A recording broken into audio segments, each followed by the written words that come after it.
Hola mis queridos amigos, nuevamente con ustedes, su doctor Tigre, que ronca en esta negra noche neoliberal latinoamericana, sudamericana y ecuatoriana. Un consejero de internautas que dice saber más por viejo que por diablo, que ha trabajado en los campos de la Amazonía, los Andes y las selvas de la costa ecuatoriana. Bien, hoy hablaremos sobre algunas de las cosas que no se han hecho respecto al coronavirus y que podrían hacerse en esta situación de emergencia. La primera, y partiremos de 3 puntos, ¿no? Eh, el principal problema que tenemos ahora para analizar es cómo se ha llevado adelante, si existe la posibilidad de que en este momento se pueda hacer exámenes a toda la población y de esa manera definir quiénes son los portadores sanos y quiénes son los enfermos que ya se curaron y los enfermos graves que ya existen en los hospitales, y si son por coronavirus o pueden ser por otras enfermedades también. El gran problema que se presenta es que las vacunas no están para todos, y el gobierno no tiene plata y no puede comprar vacunas, y que no hay esa posibilidad. Este es el punto de partida del gran problema del manejo del coronavirus. El manejo del coronavirus comienza por definir quiénes son los pacientes que no están enfermos, quiénes son los portadores sanos de la enfermedad y quiénes son los que ya se curaron o los que están enfermos y graves en los hospitales por culpa del coronavirus, porque usted puede estar enfermo por otra causa. El asunto es que no se hacen los números de exámenes, no ha llegado la importación suficiente, no se ha comprado, se ha preferido comprar las mascarillas, las zapatillas y todo eso, que por último la gente la puede fabricar en su casa, coge una gasa o coge unas toallas húmedas de esas, pone esparadrapos y él se construye sus propias mascarillas, ¿no? Indudablemente el problema del lavado de la mano, la cuarentena, el aislamiento son medidas necesarias, porque el problema es quién puede transmitir la enfermedad. No sabemos quién puede ser. Y ahí está la gran conflictividad.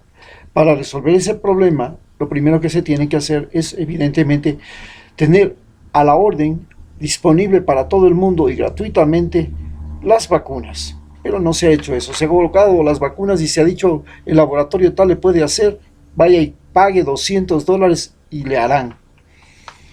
Es decir, se convirtió eso en un negocio. Grave error. Error tremendo. En segundo lugar, tenemos que había que coger a los pacientes que se sabía que después que han sido reconocidos que son pacientes portadores de la enfermedad, porque han acudido allá a hacerse los exámenes, porque se sienten un poco enfermos pero no están descompensados, y no podíamos regresarles a la casa hasta que otra vez en otra prueba se demuestre que ya no son portadores de la enfermedad, que ya se curaron. Para hacer eso no se los podía meter en un hospital, porque en el momento que ese paciente entra a un hospital, primero, si está sano se puede enfermar más, porque en el hospital hay virus, el mismo médico, el personal, la enfermera puede llegar a ser portador.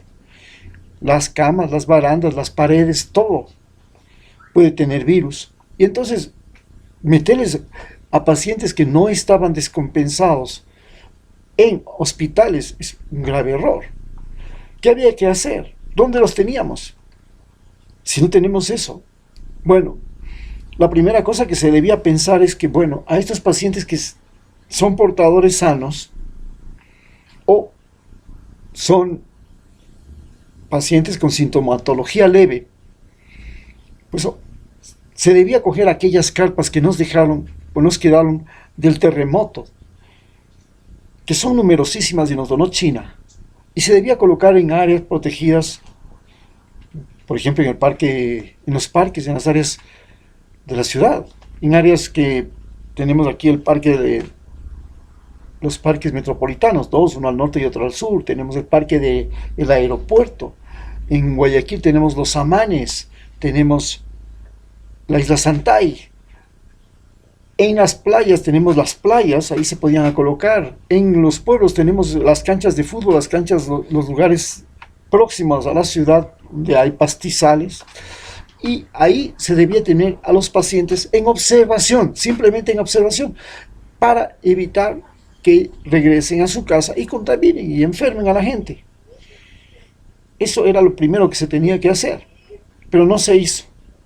Por último, se tenía que utilizar los hoteles para atender a los pacientes que tienen sintomatología leve, o los que son simplemente portadores, no tienen ninguna sintomatología. Luego viene el problema de manejar a los pacientes graves. A los pacientes graves se los tenía que manejar, y se los tiene que manejar en un hospital, que tiene que ser un hospital que no tiene otros pacientes más que los pacientes de coronavirus. Porque si en ese hospital hay pacientes de otras especialidades, de otros problemas, y ellos están débiles, están delicados, están postrados, están en la cama, son fáciles víctimas de los pacientes que llegan con coronavirus, aunque digamos que, no, lo tenemos en una sala de aislamiento. Sí, posiblemente funcione la sala de aislamiento, pero a lo mejor la persona que hace los exámenes a los pacientes que están en la sala de aislamiento no se cambió los guantes y no se cambió los mandiles y la ropa para ir a la sala de los pacientes que no están en aislamiento, y se convirtió en portador. El mismo personal de limpieza comienza a limpiar primero, y capaz que después de eso se va a limpiar la sala de los pacientes que no están en aislamiento, y ahí se convirtió en un problema. Las visitas, todo eso puede llegar a ser un factor dentro de un hospital que contamina. Por eso precisamente en el mundo se han hecho hospitales especiales aparte, en lugares distintos, inflables, como lo ha hecho México, para resolver el problema. Aquí los vamos a tratar a los pacientes que están complicados y no pueden contaminar a otros. Finalmente, el otro problema que se presenta es, tenemos pacientes sanos que se curaron de la enfermedad. Si ya tenemos pacientes sanos, ¿por qué no obtenemos de ellos sangre y plasma, inmunoglobulinas, simplemente sangre, y los transferimos a los pacientes que están ingresados? Les sacamos un poco de sangre a los que están más enfermos y les ponemos sangre de pacientes que ya se curaron, que sean del mismo tipo de sangre. ¿Por qué no, el momento que ya el paciente se le va a dar de alta, se le da de alta, se certifica de que ya no tiene coronavirus y se extrae una muestra de sangre, y esa muestra de sangre, esa sangre, se le coloca al paciente que recién ingresa? ¿Por qué no se hace esto? Esto ya se lo hizo cuando llegó aquella fiebre terrible, en las fiebres terribles de África, y tuvieron éxito. Se llama vacunación pasiva, específicamente para tratar pacientes enfermos. Es para pacientes enfermos. Por ejemplo, la vacuna no la podemos poner a un paciente enfermo. Si el paciente ya se enfermó, ¿cómo lo vamos a curar? No tenemos ninguna alternativa, no tenemos una medicación. Solo tenemos que tratar de mantenerlo vivo, con ventilación, con hidratación, fundamentalmente con hidratación, y mantener sus funciones vitales, hasta que el cuerpo fabrique sus propias defensas y se salve o se muera. La alternativa es hacer la inmunización pasiva inmediata. ¿Cómo? Coges las inmunoglobulinas de un paciente que ya se curó y la pasas a un paciente que está enfermo. Eso debía pensarse, debía probarse, debía experimentarse, porque en este momento lo que más rige en la práctica médica que se está haciendo en los hospitales es el miedo. Y por supuesto, se tenía que crear en las áreas donde están los pacientes, como por ejemplo las carpas, donde vamos a tener solamente un paciente en cada carpa, un hito. y en cada hotel, en cada habitación de un hotel, un hito. Pero de los pacientes que no están descompensados, que están sanitos, que parecen que no les ha pasado nada, que apenas están tosiendo, que han tenido una fiebre y nada más. Y les mantenemos con un ambiente húmedo, utilizando la planta que hemos recomendado, la guabiduca o pipercarpunia, para humedecer el ambiente. También se podría humedecer con otra planta como el eucalipto.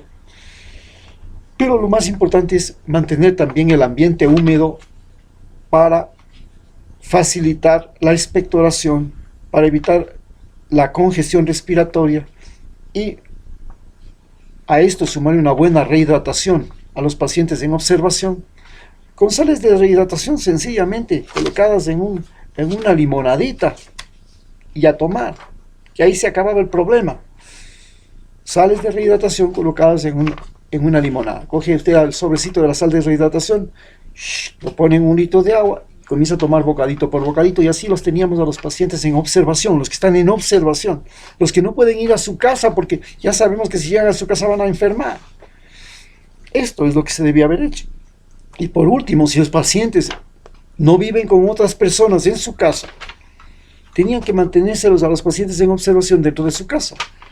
El problema es quién va a estar observándolos. Pero para eso existe el celular. El paciente se está reportando al centro de telemedicina, que debía haberse establecido ya, en el que se está contando a los médicos del centro de telemedicina: "Oh, me siento bien, no me pasa nada, me estoy recuperando, aquí estoy, sí, tranquilos". Eso es lo que se tenía que haber hecho. Pero no se ha hecho nada de eso. Por el contrario, lo que se ha hecho es sembrarnos pánico a través de los medios de comunicación. Estamos encerrados en la casa porque tenemos miedo, simplemente por eso. No vamos ni a comprar porque tenemos miedo. Ya no solamente que no tenemos plata, tenemos miedo además de plata, de no tener plata. Esto es una cosa terrible. Muchas gracias.